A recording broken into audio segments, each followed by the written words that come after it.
Hi, this is Professor Tim Conley at the Wurzweiler School of Social Work, Yeshiva University in New York, and I'm going to talk with you a little bit about employee assistance programs. I'm really going to share my experience with employee assistance programs, both as a provider and then put in a note or a plug for employee assistance programs for the provider of services themselves, who helps the helper. Now, we have completed a module on crisis management, and we're now moving into resiliency and how we can maintain our own mental health and deal with our own stress in light of all the crises and high risk clients that we work with. So, employee assistance fits into that. Part one, being an employee assistance program provider. Many years ago, I worked for General Electric Aircraft Engines Manufacturing Division. They had the union shop of people who manufactured aircraft engine parts, millions of dollars worth of titanium and high technology engineering. But they also had the rocket scientists. Literally, these guys were jet engine scientists. They engineered engines for military contract planes, for the F-414, for Black Hawk helicopters, etc. So there were about 6,000 employees when I started, about 4 when I left, 5 or 6 years later, a lot of downsizing. And I was in the medical center. And the medical center was like an on-site, what you call now care or first stop. It was so people did not have to leave the plant, which was a gated plant. You didn't have to leave the plant and go to the local hospital. They had a first stop there. And that's where the EAP office was located. So part of that contract included drug-free workplace. And they had a testing program. All of the employees would be tested. If somebody was positive, guess where they went? To the medical center to see the employee assistance provider, who would then say, let's do an assessment and evaluation of your substance use disorder. Now, you've had the courses on how to do that. We would use rapid assessment instruments, screening, MAST, the audit, a variety of other things. We'd get into more sophisticated. Then we would make a treatment plan and see that the client followed through on that. That was necessary. It could become a term of employment. Employee assistance programs providers often work very closely with the human resource department, not always. We had a lot of voluntary clients who would come in and deal with issues of grief, loss. Our mantra was, if personal problems are adversely impacting your professional performance, see your EAP. Not exactly catchy, but it made for a pretty good poster, and it generated a lot of foot traffic. So it was a benefit provided by the company, in addition to their mental health benefit and substance use treatment benefit that was part of their insurance package, sort of like an in-between stop.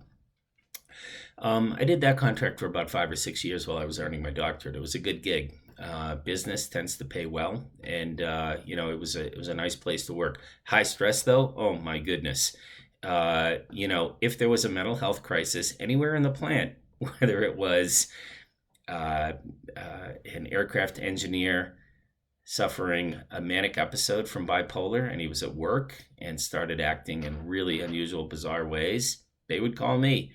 If it was, a union guy in the shop having a meltdown, an emotional breakdown over a variety of things, etc., they would call me. So that on-site EAP put me, in direct contact with the workforce for crisis situations. At the same time, I had also been working with the United States Postal Service. They had an EAP. It was new at the time, and it generated a lot of really complex, high stress cases, people with PTSD, untreated, et cetera, et cetera. So how do I hold up? What do you as a therapist do if you're working on the front lines of substance abuse treatment, either as an EAP provider, in an OASIS clinic, in a medication-assisted treatment clinic, in a women's shelter, wherever you encounter clients that are high acuity, you're going to have a high stress caseload, hence the whole module on your own personal self-care, etc. Part of that can include therapists who see therapists. That is like most of us. So you want to check when you get a job to go to work for one of, say, a nonprofit corporation. You're sort of cutting your teeth on LMSW, going towards LCSW, KSAC-T, moving towards a KSAC. As you're going through that part of your career, your first job, take a look. What are the benefits? Does the organization, say it's a hospital or a clinic or whatever, a mental health center, do they have an employee assistance program for their employees? Is it confidential? It should be definitely should be separate from human resources unless there's a consent form signed. Um, how does the organization deal with employees who are having issues of burnout or secondary traumatic stress? Is there an EAP for you?